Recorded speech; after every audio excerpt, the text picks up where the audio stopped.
राष्ट्र संत पूज्य स्वामी 108 डॉक्टर गुप्ती सागर महाराज जी हमारी श्रद्धा में दीदी साध्वी वंदना जी, विश्व हिंदू परिषद के हमारे अंतर्राष्ट्रीय महामंत्री अध्यक्ष है, संरक्षक है मान्यवर दिनेश जी, भारतीय जनता पार्टी के प्रदेश अध्यक्ष श्री मोहनलाल कौशिक जी, जिनको मैं इनके जन्मदिन के प्रभाव पर बधाई देता हूँ। हमारे यहाँ के स्थानीय विधायक भाई देवेंद्र कादियान जी, विधायक निखिल मदान जी, सोनीपत के मेयर भाई अजीत जैन जी, हमारी पूर्व मंत्री कविता जैन जी, पूर्व सांसद श्री संजय भाटिया जी,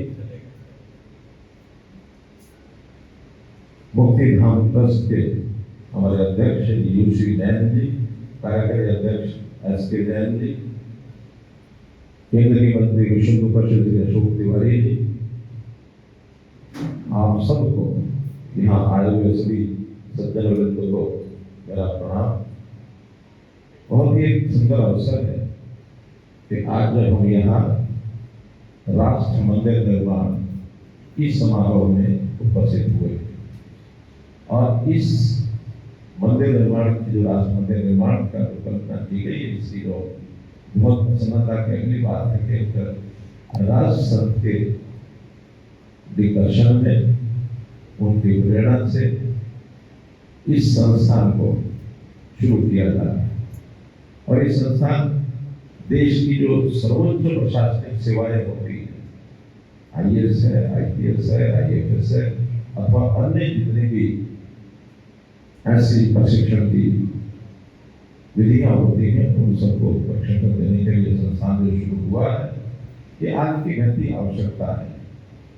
केवल ठीक है कि ये हमारी प्रशासनिक सेवाओं की परंपरा तो देश की आज़ादी से पहले से है, अंग्रेजों के टाइम पर भी थी और अपना देश स्वतंत्र हुआ तो इसको उसी ढंग से थोड़ा रूपांतरण करके Indian administrative service, police service, ये सब कहा गया। देश की एकता अखंडता के लिए जरूरी है, देश में सुचारू ढंग से प्रशासन व्यवस्था चले उसके लिए जरूरी है, कानून की नियम की पालना करते हुए आगे बढ़े उसके लिए जरूरी है। एक बहस चली कि ये सेवा होनी चाहिए कि नहीं होनी चाहिए।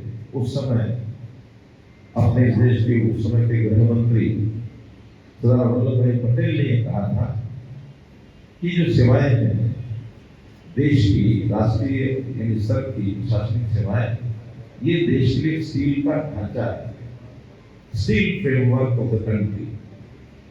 ये अगर नहीं होगा तो राजनीतिक तौर पर लोगों के सारे छोड़ दिया गया तो देश तो बिखर जाएगा, क्योंकि सबके अपने अपने इजाद बनाए हैं, अपने अपने हेतु हैं, लड़ाइयाँ हैं, अलग अलग सरकारें बनाते हैं, अलग अलग प्रकार से देश को तोड़ने की बात भी करते हैं। सब राजनीतिक दल नहीं, लेकिन खास करके क्षेत्रीय राजनीतिक दल को इस प्रकार की भाषा समझना जरूरी है। सब सिस्टम को एक रखने के लिए ये सेवाएं, सर्विसेज जो राष्ट्रीय स्तर की प्रशासनिक सेवाएं हैं, इनका होना बहुत जरूरी है। अब उसमें भी अगर एक दिशा को लेकर के उनका प्रशिक्षण किया जाएगा तो देश उत्थान में बहुत काम आएगा। उस दिशा में सबसे पहला तो सेवा भाव चाहिए, अधिकारी भाव नहीं चाहिए। अधिकारी भाव में तो ये होता है कि मैं इनके ऊपर एक कंट्रोलिंग अथॉरिटी बन गया हूँ और मैं सारी चीज को काबू करके और अपने ढंग से चीजों को चलाऊंगा। ढंग तो तय करेंगी राजनीतिक पार्टियां, जो सरकारें बनेगी, जो जनता चुनेगी, ढंग तो वो तय करेंगे, लेकिन उस ढंग का पालन कराना और सेवा भाव से कराना कोई प्रशासनिक अधिकारी करेंगे।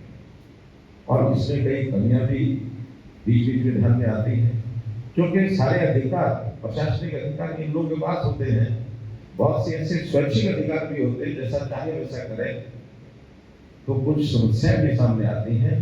उन समस्याओं को दूर तभी किया जा सकता है जब ऐसे अधिकारियों की दिशा ये ठीक हो, उसमें सदाचार हो, उसमें ईमानदारी हो, उसमें देश को आगे बढ़ाने का जज्बा हो कि हमको अपने देश को आगे बढ़ाना है। तो सामान्य प्रकार के जो प्रशिक्षण केंद्र हैं वहां ऐसा करना शायद व्यवस्थाएं नहीं है, लेकिन उनको चालू रखने के लिए जिनकी प्रेरणा होती है वो विचार दे सकते हैं। उसमें राष्ट्रीय स्तर के विचार रखने वाली चाहे संस्थाएं हैं, चाहे महापुरुष हैं, संत हैं, वही दे सकते हैं। तो राष्ट्र संत पूज्य स्वामी गुप्ती सागर जी के निर्देशन में जब ये चलेगा तो निश्चित रूप से कह सकता हूँ कि ऐसे प्रशासनिक अधिकारियों की दिशा ये ठीक होगी, वो राष्ट्र की सेवा के लिए अग्रसर होंगे, सदाचार होगा उनमें, ईमानदारी भी होगी, भ्रष्टाचार से दूर रहेंगे। ये सब चीजें आज हमारे समाज को, देश को जरूरी है। बहुत संस्थाएं ऐसा चलाती हैं। संकल्प नाम से भी एक संस्था इस देश में इसी प्रकार की सेवा करती है। वो संस्था भी देश और लोगों के द्वारा निर्माण की संस्था है। ऐसे ही स्वामी जी के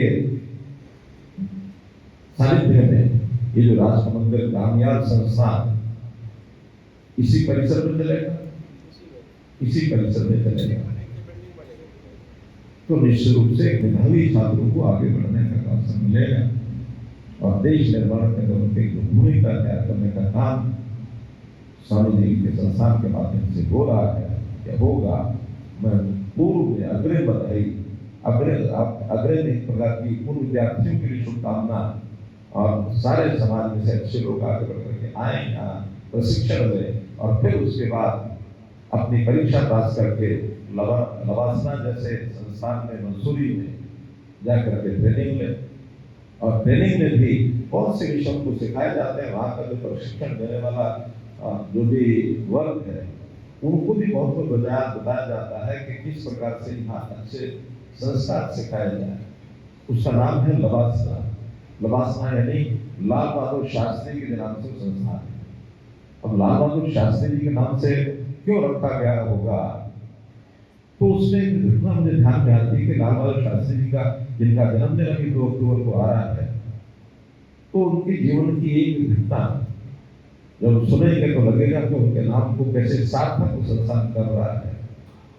लाल बहादुर शास्त्री जी आजादी से पहले, आजादी के आंदोलन में उस समय भी ऐसे देशभक्त लोगों को जेलें हुई, उनको भी जेल हो गई, अंग्रेज सरकार ने उनको अंदर कर दिया।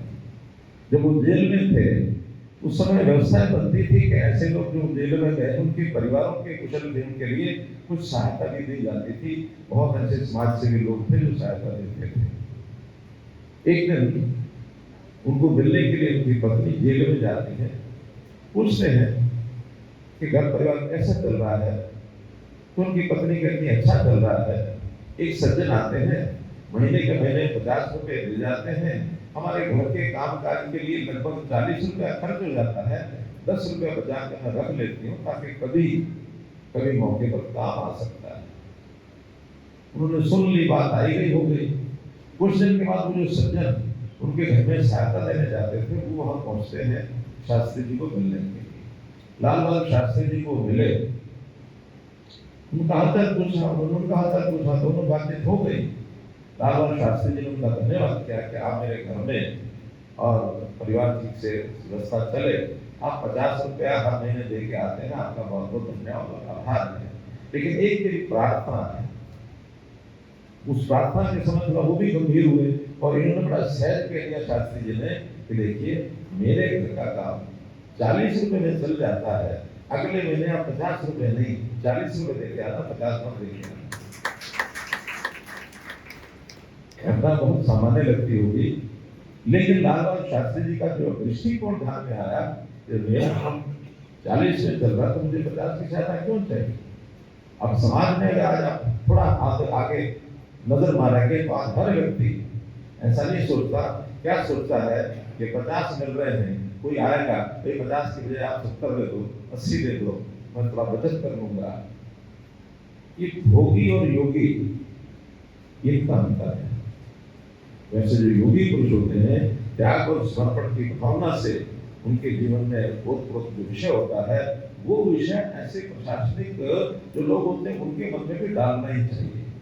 मैं निश्चित रूप से मान के चलता हूँ कि इस प्रकार के संस्कार वहाँ मिलेंगे और एक अच्छी शासन व्यवस्था चलाने में ये लोग आगे बढ़ेंगे। और आज इस प्रकल्प को शुरू करने के लिए मैं पुनः डॉक्टर गुप्तिकार जी महाराज, स्वामी जी राष्ट्र संत, उनको चरणों में नमन करते हुए और धन्यवाद करता हूँ। बहुत बहुत धन्यवाद।